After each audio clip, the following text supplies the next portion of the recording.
കണ്ടേന 14 ജില്ലാ പ്രസിഡന്റുമാരും സ്റ്റേറ്റ് കമ്മിറ്റിയും ഉൾപ്പെടെ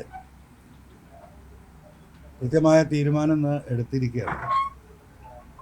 നിങ്ങൾക്കറിയാം, കഴിഞ്ഞ 1.25-1.5 വർഷമായി ആൾ ഇന്ത്യ തൃണമൂൽ കോൺഗ്രസുമായി ബന്ധപ്പെട്ട് അതിൻ്റെ സ്റ്റേറ്റ് കൺവീനർ എന്ന നിലക്ക് നമ്മുടെ സ്റ്റേറ്റിൽ എല്ലാ ജില്ലകളിലും കമ്മിറ്റി ഉണ്ടാക്കി, നിയോജകമണ്ഡലം തലം വരെ കമ്മിറ്റിയായി, പഞ്ചായത്ത് തലത്തിൽ കമ്മിറ്റികളായി നന്നായിട്ട് പ്രവർത്തിച്ചു വന്നതാണ്. പക്ഷെ ഒരു ഘട്ടത്തിൽ പോലും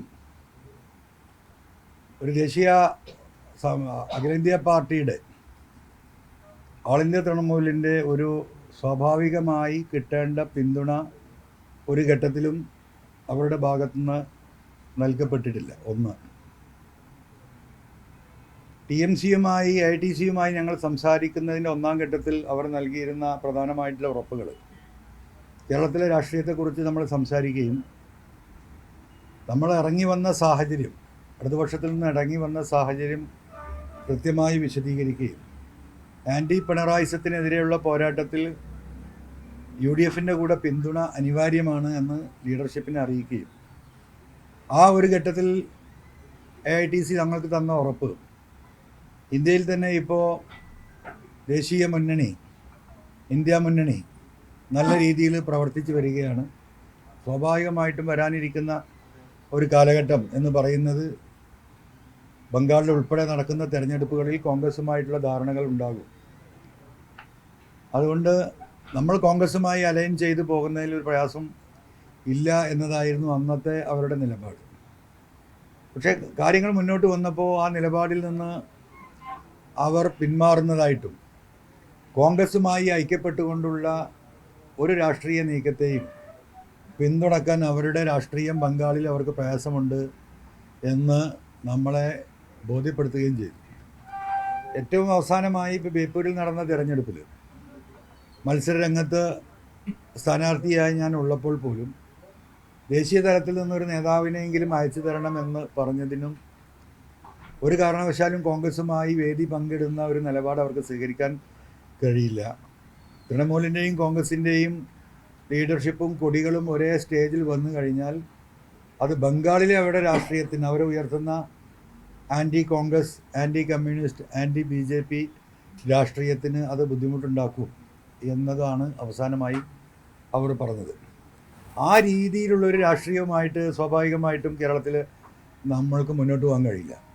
രാജ്യം നേരിടുന്ന ഏറ്റവും വലിയ ഇന്നത്തെ വിഷയങ്ങളിൽ ഇന്ത്യൻ നാഷണൽ കോൺഗ്രസിനെ പിന്തുണക്കാതെ ആരെ പിന്തുണക്കുമെന്ന ചോദ്യം അവിടെ നിൽക്കുകയാണ്.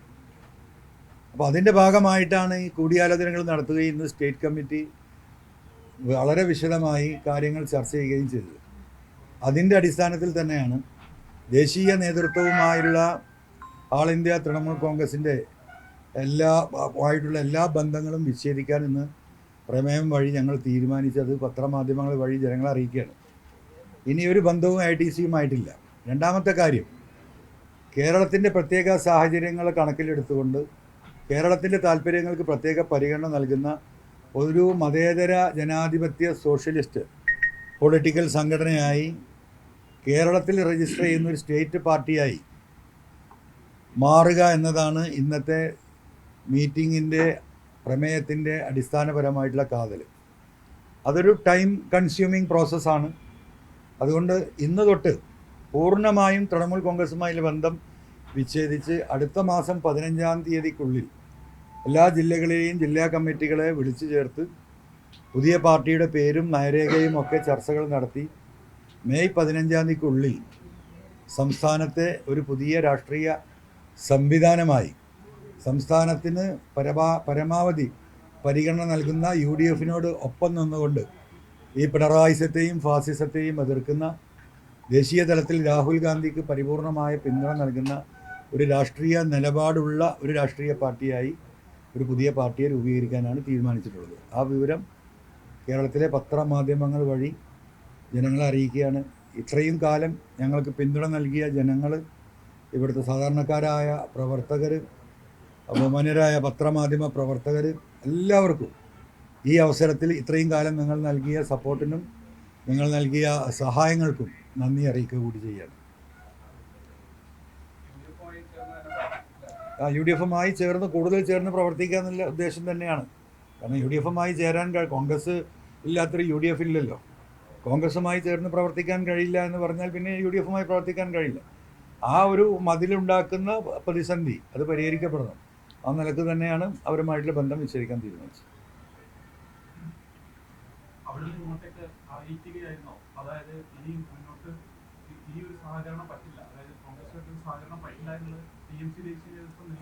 അതെ അതെ, തീർച്ചയായിട്ടും അത് തന്നെയാണ് അവരുടെ നയം. കോൺഗ്രസുമായിട്ടുള്ള ഒരു യോജിപ്പ് ഒരു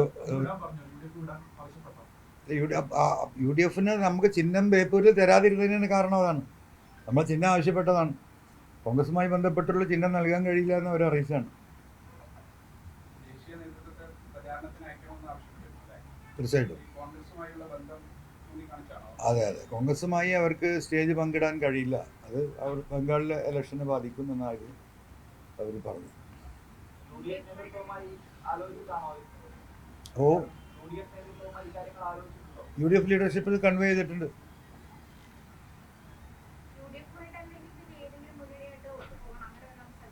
ഇല്ലല്ല, നമ്മൾ UDF-മായി ഒത്തുചേർന്ന് ഈ പിണറായിസത്തെയും ദേശീയ ഫാസിസത്തെയും എതിർക്കുന്ന നിലപാടുമായി മുന്നോട്ട് പോകാമെന്നില്ല. രണ്ടാമത്തെ ഒരു പ്രധാന വിഷയം, ഇപ്പോൾ കോഴിക്കോട് നിന്ന് വന്നുകൊണ്ടിരിക്കുന്ന വാർത്ത നിങ്ങൾ ശ്രദ്ധിച്ചിട്ടുണ്ടാവും. ഈ തെരഞ്ഞെടുപ്പിൽ അട്ടിമറി നടക്കപ്പെടുമെന്ന് ഏറ്റവും കൂടുതൽ ഭയപ്പെടുന്ന ഒരു വ്യക്തിയാണ് ഞാൻ. തുടക്കം മുതലേ ഇത് പറഞ്ഞു വന്നതാണ്. ഇപ്പോൾ കോഴിക്കോട് വെള്ളിമാട് കുന്നിലെ JDT ഇസ്ലാം ഹൈസ്കൂളിലാണ് 13 ജില്ലയിലെ 8 നിയോജക മണ്ഡലങ്ങളുടെയും പോളിംഗ് മെഷീനുകൾ സൂക്ഷിച്ചിട്ടുള്ളത്. ഇന്ന് ഇപ്പോൾ അവിടെ പോളിംഗ് സൂക്ഷിച്ച റൂം തുറന്നു എന്ന വാർത്ത വന്നുകൊണ്ടിരിക്കുകയാണ്. DCC പ്രസിഡന്റ് അടക്കം മത്സരിച്ച 3-4 സ്ഥാനാർത്ഥികൾ അവിടെ എത്തിയിട്ടുണ്ട്. അപ്പോൾ ഈ ഒരു തെരഞ്ഞെടുപ്പ് അട്ടിമറിയെക്കുറിച്ച് നമ്മൾ പറഞ്ഞുകൊണ്ടിരിക്കുന്ന, കേരളം ചർച്ച ചെയ്തുകൊണ്ടിരിക്കുന്ന ഒരു ഘട്ടത്തിൽ കൂടിയാണത്. ഇതുവരെ കൃത്യമായ കണക്ക് ഇലക്ഷൻ കമ്മീഷന് ഒരാൾക്കും നൽകിയിട്ടില്ല. ഇന്ത്യയുടെ രാഷ്ട്രീയ ചരിത്രത്തിൽ, കേരളത്തിൻ്റെ വോട്ടെടുപ്പ് രാഷ്ട്രീയ ചരിത്രത്തിൽ ഇലക്ട്രോണിക്സ് മെഷീനിലേക്ക് മാറിയതിന് ശേഷമുള്ള ചരിത്രം പരിശോധിച്ചാലും ഇങ്ങനെയൊരു കാലഘട്ടം ഉണ്ടായിട്ടില്ല.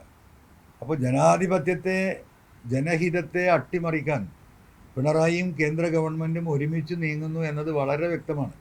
കാരണം ഇത്രയും പ്രതിസന്ധി ഉണ്ടായിട്ട് തെരഞ്ഞെടുപ്പ് റിസൾട്ടിൻ്റെ ഫൈനൽ പോളിംഗ് പെർസെൻറ്റേജ് പോലും പുറത്തുവിടാൻ ഇലക്ഷൻ കമ്മീഷൻ തയ്യാറാവാത്ത ഘട്ടത്തിൽ പോലും ഒരിക്കൽ പോലും മുഖ്യമന്ത്രിയോ പാർട്ടിയുടെ സെക്രട്ടറിയോ അതിനെതിരെ ഒരു വാക്ക് സംസാരിച്ചിട്ടില്ല. ഇന്ന് വരെ സംസാരിച്ചിട്ടില്ല.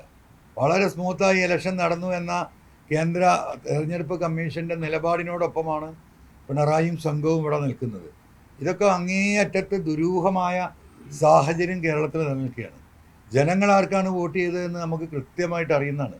ജനങ്ങളുമായി ബന്ധപ്പെട്ട് പ്രവർത്തിക്കുന്നവർക്കറിയാം, 100 സീറ്റിൽ കുറയാത്ത ഒരു ജനവിധി കേരളത്തിൻ്റെ എല്ലാ മേഖലകളിലും ഉണ്ടായിട്ടുണ്ട്. സത്യസന്ധരായിട്ടുള്ള കമ്മ്യൂണിസ്റ്റ് പാർട്ടി ഇവിടെ നിലനിൽക്കണമെന്ന് ആഗ്രഹിച്ച സഖാക്കളിൽ വലിയൊരു വിഭാഗം ഈ പിണറായിസത്തിനെതിരെ വോട്ട് ചെയ്തിട്ടുണ്ട്. ഇതൊക്കെ നമ്മൾ അനുഭവസ്ഥരാണ്. ഇത്രയൊക്കെ അത്രയും UDF-ന് അനുകൂലമായ രാഷ്ട്രീയ പോളിംഗ് നടന്നതിന് ശേഷം ഈ പറഞ്ഞതുപോലെ അട്ടിമറിക്കാൻ, അതിനെ തങ്ങളുടെ സോഴ്സുകൾ ഉപയോഗിച്ചുകൊണ്ട് ഹാക്കിംഗ് വഴിയോ മെഷീനുകൾ മാറ്റുന്നത് വഴിയോ അല്ലെങ്കിൽ മെഷീനുകളിൽ കൃത്രിമം നടത്തിയോ ഈ തെരഞ്ഞെടുപ്പിനെ അട്ടിമറിക്കാനുള്ള ശ്രമത്തിൻ്റെ അവസാനത്തെ തെളിവാണ് ഇപ്പോൾ കോഴിക്കോട് നിന്ന് റിപ്പോർട്ട് ചെയ്തുകൊണ്ടിരിക്കുന്നത്. ഈ കാര്യത്തിൽ കേരളത്തിലെ ജനങ്ങൾ ജാഗ്രത പാലിക്കണം. എല്ലാ പോളിംഗ് സ്റ്റേഷനുകളിലും, മെഷീൻ സൂക്ഷിച്ച കേന്ദ്രങ്ങളിലും UDF പ്രവർത്തകരുടെയും നേതാക്കന്മാരുടെയും വളരെ ഗൗരവത്തോടുള്ള ശ്രദ്ധയുണ്ടാകണം എന്ന് ഈ അവസരത്തിൽ ഓർമ്മപ്പെടുത്തുകയാണ്.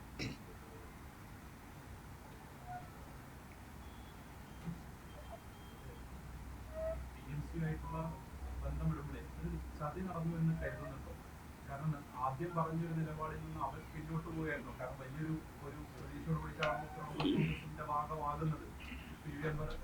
കോൺഗ്രസിന്റെ ആകുന്നു. അത് ഒരു കൊല്ലം പോലും നീണ്ടത്.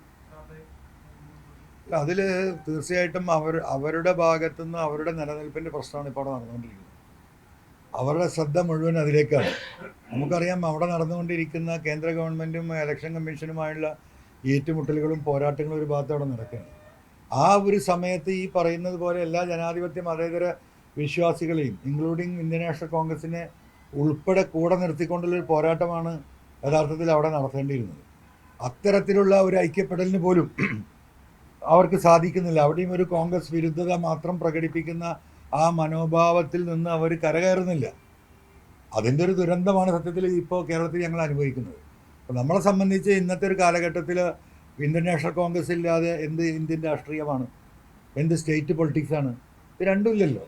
അപ്പോൾ സ്വാഭാവികമായും നമ്മൾ ഉയർത്തിയ നമ്മുടെ ഏറ്റവും വലിയ വിഷയം, ഈ ഒരു പാർട്ടി ഉണ്ടാകാനും ഞാൻ ഇങ്ങനെ വന്നിരിക്കാനും ഉണ്ടായ കാരണം തന്നെ പിണറായിസും വരുമാനിസവുമാണ്. അതിനെതിരെയുള്ള പോരാട്ടമാണ് ഈ നടത്തി വന്നത്.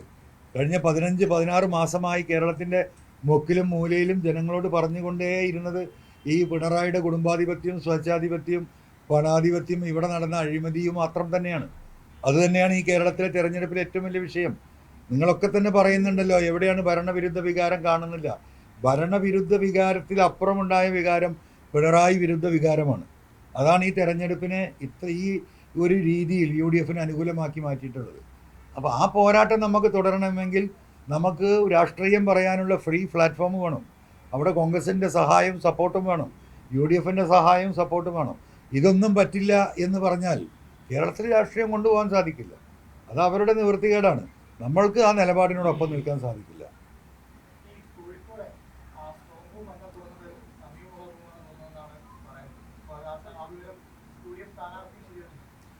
അല്ല, അതൊരിക്കലും ശരിവെക്കാൻ കഴിയില്ലല്ലോ. ആ പ്രദേശത്തേക്ക് ആ കോമ്പൗണ്ടാണ് ഇന്ന റൂം എന്നുള്ളത്. ആ കോമ്പൗണ്ട് തന്നെ ഈ പറയുന്നത് സീൽഡാണ്. അവിടെ ഒന്നാം ഘട്ടത്തിൽ നിൽക്കുന്ന കേന്ദ്ര സേനകളാണ്, അതിന് ഇപ്പുറത്ത് നിൽക്കുന്ന സ്റ്റേറ്റ് പോലീസാണ്, അതിൻ്റെ ഇപ്പുറത്ത് നിൽക്കുന്നത് ഈ പറയുന്ന സ്ഥാനാർത്ഥികളുടെ കാവൽക്കാരാണ്. അപ്പോൾ ആ കോമ്പൗണ്ടിൻ്റെ അകത്ത് ഡയറി മറന്നു വെച്ച് എടുക്കാൻ പോയി എന്ന് പറഞ്ഞാൽ ഇത്ര ലാഘവ ബുദ്ധിയോട് കൂടിയിട്ട് ഉള്ള വെള്ളരിക്ക പട്ടണമാണോ ഇത്? അപ്പോൾ അതിലൊന്നും ഒരു അടിസ്ഥാനമില്ല. അത് അന്വേഷിക്കുക തന്നെ വേണം, അതിൻ്റെ സത്യം കണ്ടെത്തണം, ശക്തമായ നടപടി അതിൻ്റെ മുകളിൽ ഉണ്ടാവണം. അല്ലെങ്കിൽ അത് കോടതിയെ സമീപിക്കേണ്ട വിഷയമാണെങ്കിൽ UDF ലീഡർഷിപ്പ് അത് ആലോചിച്ച് അടിയന്തരമായിട്ടുള്ള നിലപാട് അതിൻ്റെ മുകളിൽ ഉണ്ടാവും.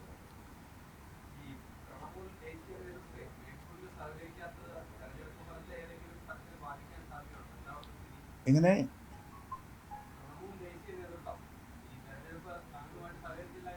ഓ ഇല്ല, ഒരു സാധ്യതയില്ല. അത്തരത്തിലുള്ള നമ്മളെ പരിപൂർണമായിട്ടും UDF സ്വതന്ത്ര സ്ഥാനാർത്ഥി എന്ന നിലക്ക് തന്നെയാണ് നമ്മൾ മത്സരിച്ചത്. നമ്മൾ തൃണമൂലിൻ്റെ ഒരു ഐഡൻറ്റിറ്റിയും അവിടെ എവിടെയും നമ്മൾ പുറത്തെടുത്തിട്ടില്ല. അതൊന്നും ഒരിക്കലും തെരഞ്ഞെടുപ്പ് റിസൾട്ടിനെ ബാധിക്കുന്ന വിഷയമല്ല.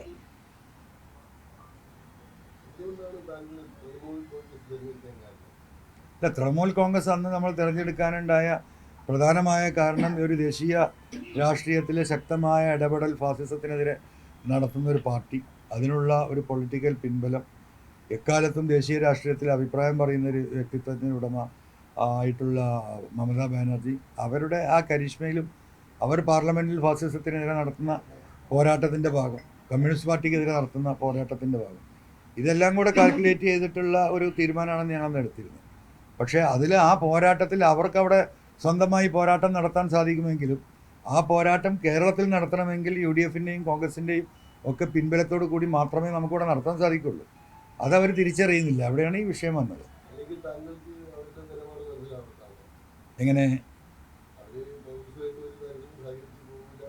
അല്ല, ദേശീയ മുന്നണി ഉണ്ടാക്കി ഇപ്പോൾ ഈ കഴിഞ്ഞ പാർലമെൻറ്റ് തെരഞ്ഞെടുപ്പിൽ ഇന്ത്യ മുന്നണി ഉണ്ടാക്കി അവർ മത്സരിച്ചല്ലേ.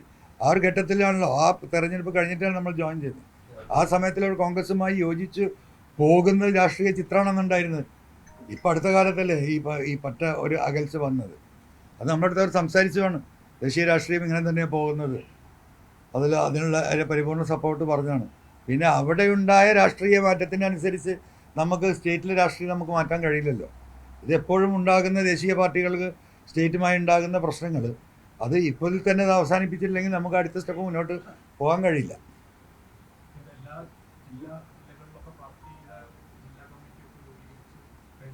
അതെ,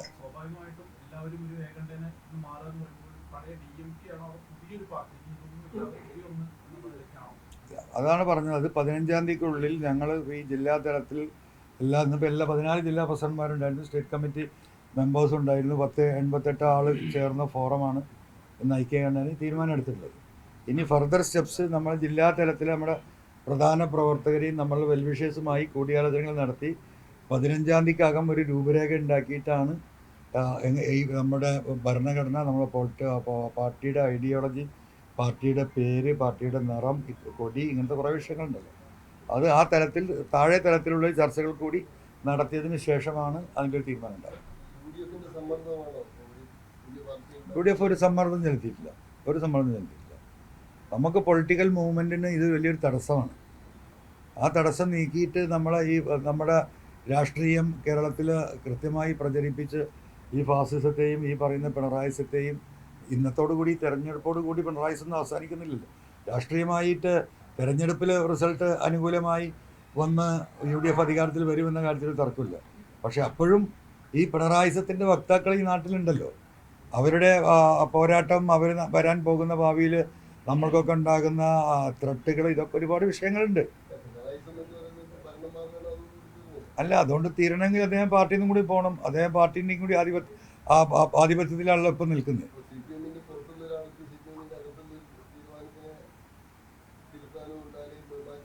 അല്ല, ഒന്നും മാറ്റാത്തതുകൊണ്ടാണ് ഈ കോലത്തിൽ അവരായത്. അകത്തിലെ കാര്യങ്ങൾ പോലും അവർ തിരുത്തുന്നില്ലല്ലോ.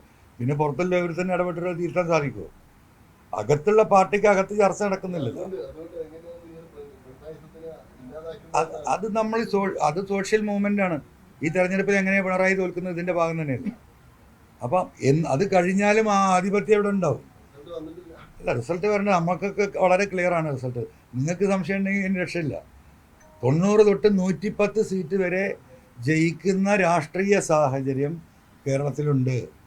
15 തൊട്ട് 20% വരെ CPM അനുഭാവികളും സഖാക്കളും പിണറായിസത്തിനെതിരെ ഐക്യ ജനാധിപത്യ മുന്നണിക്ക് വോട്ടുകൾ ചെയ്യും. അതൊരു വസ്തുതയാണ്.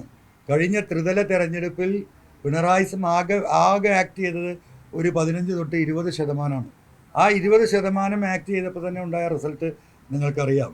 ത്രിതല തെരഞ്ഞെടുപ്പിൽ പൂർണ്ണമായും പിണറായിസം ആക്ട് ചെയ്യാത്തതിൻ്റെ കാരണം അത് തീർത്തും പ്രാദേശികമാണ്, വ്യക്തിപരമാണ്, തെരഞ്ഞെടുപ്പിലെ പല സ്ഥലങ്ങളിലും.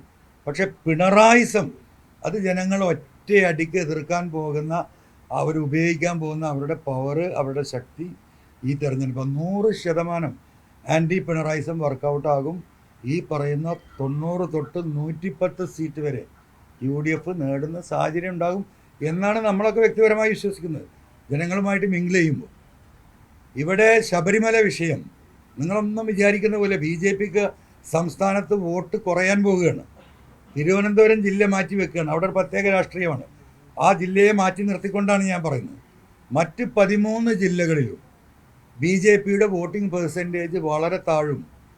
ഇപ്പോൾ പിണറായിയും ഈ പറയുന്ന കേന്ദ്ര BJP ലീഡർഷിപ്പുമായിട്ടുണ്ടാക്കിയ ഒരു ധാരണയും ഫലിക്കാൻ പോകുന്നില്ല. കാരണം ശബരിമല അയ്യപ്പൻ്റെ സ്വർണം കട്ട കേസിൽ അതിലെ യഥാർത്ഥ പ്രതികളെ പിടിക്കുന്നതിനോ ആ സ്വർണം കണ്ടെത്തുന്നതിനോ വേണ്ടിയിട്ടുള്ള പിണറായി വിജയൻ്റെ ആത്മാർത്ഥമായ പരിശ്രമമില്ലായ്മയെ BJP ലീഡർഷിപ്പ് പിന്തുണച്ചു എന്ന് കേരളത്തിലെ ഹൈന്ദവ വിശ്വാസികൾ കൃത്യമായി മനസ്സിലാക്കുന്നുണ്ട്.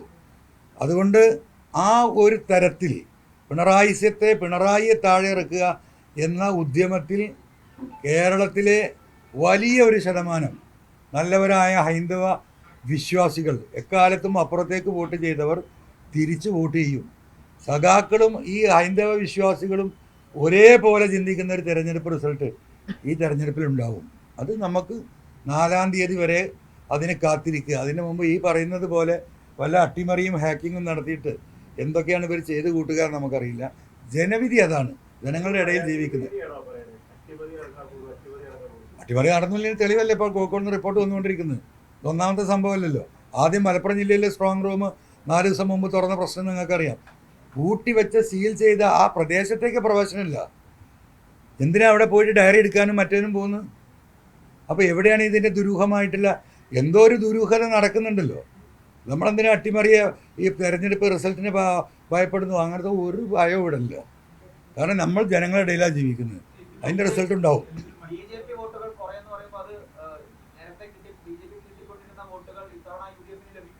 തീർച്ചയായിട്ടും വിശ്വാസികൾ UDFന് അനുകൂലമായി വോട്ട് ചെയ്യും. ഒരു ഡീലുമല്ല, ജനങ്ങളുടെ ഹൃദയത്തിൻ്റെ ഡീലാണ്. ഡീല് നടത്തിയ പരാജയപ്പെടുന്ന ഞാൻ പറഞ്ഞത്. അതായത് ദേശീയ നേതൃത്വവും പിണറായിയും തമ്മിൽ കേരളത്തിലുണ്ടാക്കിയ കൊടുക്കൽ വാങ്ങൽ വോട്ടിൻ്റെ ആ ഡീല് പൊളിയും. യഥാർത്ഥ വിശ്വാസികൾ ഈ കള്ളക്കടത്ത് നടത്തിയവർക്കെതിരെ അതിന് കൂട്ടുനിന്നവർക്കെതിരെ വോട്ട് ചെയ്യുമെന്ന് തന്നെ ഞാൻ പറയുന്നത്. അത് രാഷ്ട്രീയമല്ല, അവരുടെ വൈകാരികമായ പ്രകടനം ഈ തെരഞ്ഞെടുപ്പിൽ കാണും. അതുകൊണ്ടാണ് തിരുവനന്തപുരം ജില്ലയെ മാറ്റിവെച്ചത്. തിരുവനന്തപുരം ജില്ലയിൽ പ്രത്യേക രാഷ്ട്രീയമാണ്, ബി ജെ പിക്ക് ഒരു അഡ്ജ് ഉണ്ടാക്കാനുള്ള ശ്രമമാണ്. അവിടെ വല്ല പൊളിറ്റിക്സും കൃത്യമായ പൊളിറ്റിക്കൽ വോട്ട് ഏൽപ്പാട് നടന്നേക്കാം. എവിടെ കുറയാൻ ഒരു സാധ്യതയില്ല. യു ഡി എഫ് വോട്ട് കേരളത്തിൽ ഒരു സ്ഥലത്തും കുറയില്ല, വർദ്ധിക്കല്ലാതെ. കുറയുന്നത് ആളുകളെ നമുക്ക് കാണും.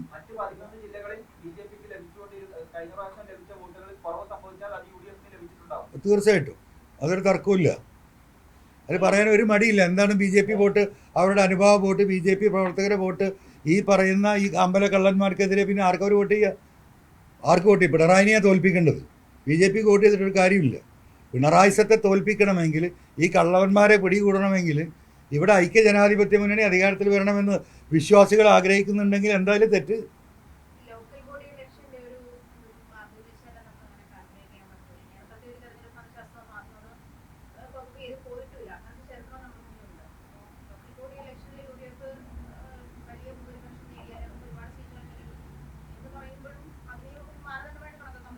അതിനൊരു മാനദണ്ഡമില്ല. ഞാൻ പറയുന്നത് കേരളത്തിലെ മാസ് സൈക്കോളജിയെ കുറിച്ചാണ്. നിങ്ങളാരും കാണാത്ത കുറേ കാര്യങ്ങളുണ്ട്. നമ്മൾ പത്രമാധ്യമ പ്രവർത്തകരോ അല്ലെങ്കിൽ സർവേ ആളുകളോ പോയിട്ട് ഒരു സാധാരണക്കാരനോടൊരു വോട്ട് എന്താണ് നിങ്ങളുടെ മാനസികാവസ്ഥ, നിങ്ങൾ ആരെ പിന്തുണക്കുന്നതെന്ന് ചോദിച്ചാൽ അവർക്ക് കൃത്യമായി ആൻസർ പറയാൻ പറ്റുന്ന ഒരു 5%, 10% ആളുകൾക്കാണ്. 90% ആളുകൾക്കും അവരുടെ മനസ്സിലുള്ള യഥാർത്ഥ ഫീലിംഗ് കൺവേ ചെയ്യാൻ കഴിയില്ല. അവർക്ക് ഒരുപാട് ബാരിക്കേഡുകളുണ്ട്, ഇഷ്യൂസ് ഉണ്ട്. അപ്പോൾ ഈ ആളുകൾ പറയുന്ന, നമ്മൾ ഈ മൈക്ക് കൊടുത്ത് ചോദിക്കുന്ന ചോദ്യങ്ങൾക്കപ്പുറം ഇതിൻ്റെ ഒരു അടിയൊഴുക്കുണ്ട്. കമ്മ്യൂണിസ്റ്റ് പാർട്ടിയിൽ വോട്ട് ചോരുന്നത് ആർക്കെങ്കിലും മണത്തറിയാൻ സാധിക്കുമോ? ആരെങ്കിലും അത് പ്രകടിപ്പിക്കുമോ? അത് എണ്ണുന്ന സമയത്തേ അറിയുള്ളൂ മാഡം. അല്ല, നിഷ്പക്ഷപാതികൾ എന്തായാലും മാറും, അത് നോ ഡൗട്ട്. ഞാൻ സംസാരിച്ചു കൊണ്ടിരിക്കുന്നത് കമ്മ്യൂണിസ്റ്റ് പാർട്ടിയിലെ യഥാർത്ഥ കമ്മ്യൂണിസ്റ്റുകാരെ കുറിച്ചും സഖാക്കളെക്കുറിച്ചും ബി ജെ പി പ്രവർത്തകരോ അനുഭാവികളോ ആയിട്ടുള്ള വിശ്വാസി സമൂഹത്തെക്കുറിച്ചാണ് സംസാരിക്കുന്നത്. ആ 2 വോട്ടും വരാൻ പോകുന്ന യു ഡി എഫിന് അനുകൂലമാണ്. അത് നമ്മൾ നോക്കിയാൽ കാണില്ല, ചോദിച്ചാൽ കേൾക്കില്ല, ടോർച്ചടിച്ച് നോക്കിയാൽ കാണാൻ കഴിയില്ല. അത് പോളിംഗ് ബൂത്തിലെ ഒരു പ്രതികരണമായിട്ട് 4-ാം തീയതി നമുക്ക് കാണാൻ സാധിക്കും.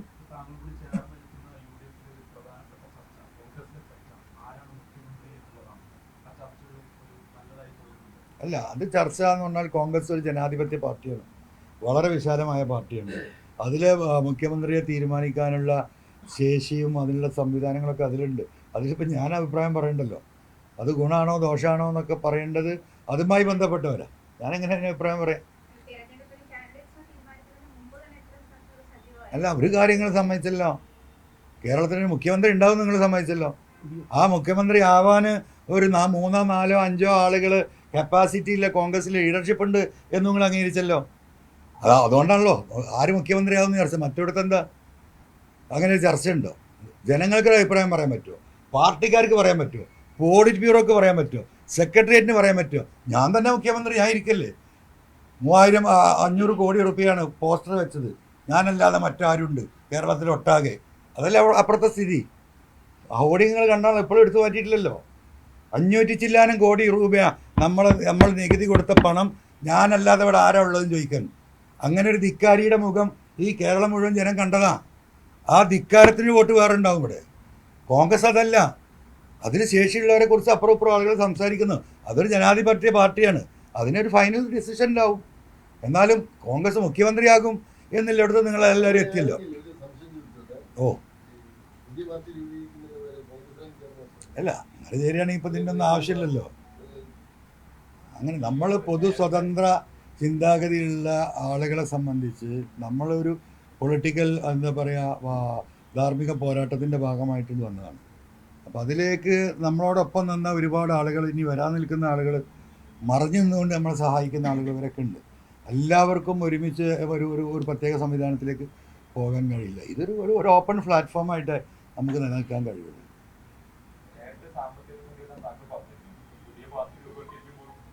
അതൊക്കെ എങ്ങനെയൊക്കെ നമ്മൾ കൈകാര്യം ചെയ്യും, അങ്ങനെ ബേജാറാവണ്ട. നിങ്ങളെടുത്താലും ഒന്നും വാങ്ങാൻ ഉദ്ദേശിക്കുന്നില്ല, ഞാൻ തന്നാൽ വാങ്ങും ചെയ്യാം. ഓ ഇല്ല, അതൊന്നും തീരുമാനമായിട്ടില്ല. ഞാൻ പറഞ്ഞൊരു 10-15 ദിവസത്തെ അണ്ടർ ഡിസ്കഷനിൽ ഉണ്ടാവുന്നുണ്ട്.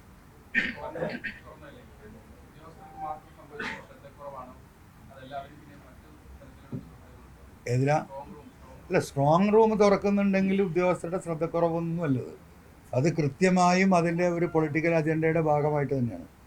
ഇവിടെ നമ്മൾ മനസ്സിലാക്കേണ്ടത് BJPയുടെ ചില സീറ്റുകൾ ജയിപ്പിച്ചു കൊടുക്കാം എന്ന് പിണറായി കരാറെടുത്തത് ഫലപ്രദമാകുന്നില്ല. ഞാൻ ആദ്യം സൂചിപ്പിച്ച രാഷ്ട്രീയമാണ്. അപ്പോൾ ജനങ്ങൾ വോട്ട് ചെയ്തിട്ട് പിണറായി പറഞ്ഞ കരാറ് പൂർത്തീകരിക്കാൻ കഴിഞ്ഞില്ലെങ്കിൽ ഈ പറഞ്ഞതുപോലെ പെട്ടി മാറ്റിയിട്ടോ മെഷീൻ മാറ്റിയിട്ടോ ഹാക്ക് ചെയ്തിട്ടോ അവരെ ജയിപ്പിക്കാനുള്ള അണ്ടർഗ്രൗണ്ട് ഓപ്പറേഷൻ നടക്കുന്നത് നമുക്ക് പറയാൻ പറ്റില്ല. നിങ്ങളെന്ന് ആലോചിച്ചപ്പോൾ ഇത്രയും ദിവസമായിട്ട് കൃത്യമായ കണക്ക് തരാത്തത് എന്താ? പണ്ട് എഴുതി കൂട്ടിയ കാലത്ത് 24 മണിക്കൂറിനുള്ളിൽ കിട്ടിയത് കടലാസിൽ നമ്മൾ വോട്ട് ചെയ്ത് അത് പെട്ടിയിലിട്ട് ആ പെട്ടി എടുത്ത് അത് തുറന്ന് എണ്ണി കണക്കാക്കി ഈ നാട്ടിൽ മുഴുവൻ പിറ്റേ ദിവസം വൈകുന്നേരം ആകുമ്പോഴേക്ക് മൊത്തം എല്ലാ കണക്കും കിട്ടിയിരുന്നു. ഈ ഒരു സ്വിച്ച് ഇട്ടാൽ നടക്കുന്ന ഒരു സംവിധാനത്തിൽ ഇത് ചെയ്യുന്നില്ല എന്ന് പറഞ്ഞാൽ എന്താ ഇതിൻ്റെയൊക്കെ അർത്ഥം?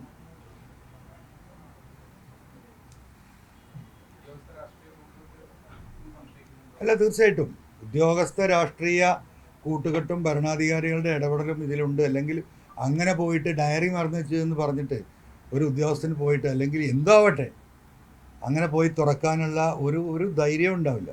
ഇവിടെ ചോദിക്കാനും പറയാനും ആരില്ല. ചോദിക്കാനും പറയാനുള്ള ഒരു ഗവൺമെൻറ്റാണല്ലോ മൗനം ഭജിക്കുന്നതും ഇതിന് പിന്തുണ നൽകുന്നത്. അതാണ് ഈ തെരഞ്ഞെടുപ്പിൽ കേരളം കണ്ടത്. ഇന്ന് വരെ ഒരു CPM-കാരനോ ഒരു മുഖ്യമന്ത്രിയോ ഒരു പാർട്ടി സെക്രട്ടറിക്കോ തെരഞ്ഞെടുപ്പ് കമ്മീഷൻ കൃത്യമായ കണക്ക് കൊടുക്കാത്തതിൽ ഒരു പരാതിയില്ല. അപ്പോൾ എന്താ ഇതൊന്ന് മനസ്സിലാക്കേണ്ടത്? ആദ്യം ഇത്തരം കാര്യങ്ങളെ സംബന്ധിച്ച് സംസാരിക്കാറുണ്ടായിരുന്ന വ്യക്തികളാണ് ഇതൊക്കെ. ഇവരൊക്കെ സംസാരിക്കാൻ അറിയാത്തവരോ കാഴ്ചപ്പാടില്ലാത്തവരോ അല്ല. അവിടെയാണ് വിഷയം. അപ്പം നമ്മൾ സംശയിക്കുന്നുണ്ട് പൂർണ്ണമായിട്ടും. ഓ ആ, തീർച്ചയായിട്ടും തെരഞ്ഞെടുപ്പ് കമ്മീഷൻ ഇടപെട്ടിട്ടില്ല എന്ന് മാത്രമല്ല, തെരഞ്ഞെടുപ്പ് കമ്മീഷൻ്റെ മുകളിൽ ഈ പറയുന്ന സംസ്ഥാന ഗവൺമെൻറ്റിന് നല്ല എന്താ പറയുക ഇടപെടാനുള്ള സ്വാതന്ത്ര്യം കൊടുത്തിട്ടുണ്ടാവണം. അല്ലെങ്കിൽ ഇത് നടക്കുമോ? സംസ്ഥാന ഗവൺമെൻറ് ഇടപെടേണ്ട വിഷയമല്ലേ? ഗവൺമെൻറ്റിന് ഉത്തരവാദിത്തമല്ലേ? ആ ഗവൺമെൻറ് മൗനം ഭജിക്കുന്നത് എന്തുകൊണ്ടാണ്? അപ്പോൾ നമ്മളെന്താ അതിൽ നിന്ന് കൂട്ടി വായിക്കേണ്ടത്? ഇവർ തമ്മിലുള്ളൊരു നെക്സസ് ഇതിൽ വർക്ക് ചെയ്യുന്നുണ്ടെന്നല്ലേ? ഇല്ല, വിശ്വസിക്കാൻ കഴിയില്ല അങ്ങനെയാണെങ്കിൽ. അതാണ് അനുഭവങ്ങൾ നമ്മളെ പഠിപ്പിക്കുന്നത്.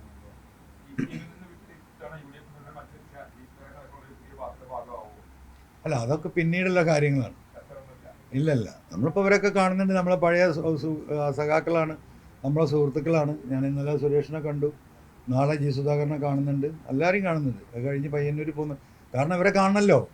ഞാൻ ഉയർത്തിയ വിഷയം, ഞാൻ 1.25 വർഷം മുമ്പ് ഉയർത്തിയ അതേ വിഷയം തന്നെയാണ് ഇവരൊക്കെ പറഞ്ഞത്.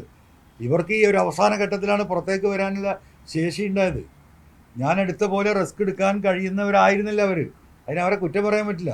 എന്നാലും അവസാന ഘട്ടത്തിലെങ്കിലും അവരങ്ങനെ ഒരു തീരുമാനം എടുത്തല്ലോ. അപ്പോൾ സ്വാഭാവികമായിട്ടും ഞാൻ ഉയർത്തിയ പിണറായിസത്തെ പിന്തുണച്ചുകൊണ്ട് ഈ അവസാന ഘട്ടത്തിൽ പുറത്തു വന്ന സഖാക്കളാണ്. അവരെ കാണുക, അവർക്ക് ധാർമ്മിക പിന്തുണ കൊടുക്കുക എന്നുള്ളത് എൻ്റെ ഒരു വ്യക്തിപരമായ ഉത്തരവാദിത്തമാണ്.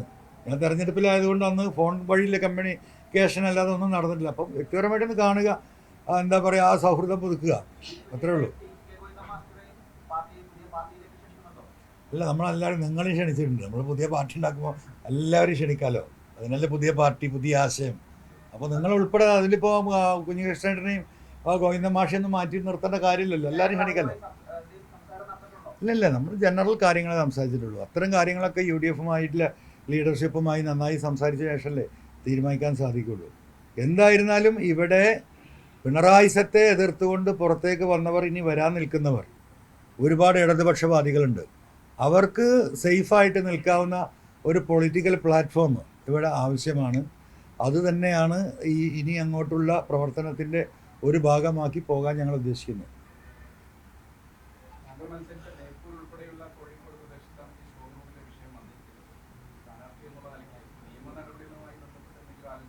അല്ല, സ്വാഭാവികമായിട്ട് അതൊന്ന് UDF ലീഡർഷിപ്പ് കോഴിക്കോട് ഇരിക്കുന്നുണ്ട്. അതിൻ്റെ ലീഗൽ ആസ്പെക്റ്റ് എന്താണ്, എങ്ങനെയാണ് അതിനെ കോടതിയിൽ സമീപിക്കാൻ പറ്റുക എന്നുള്ള കാര്യം പഠിച്ചതിന് ശേഷം തീരുമാനം എടുക്കാമെന്ന് മതി.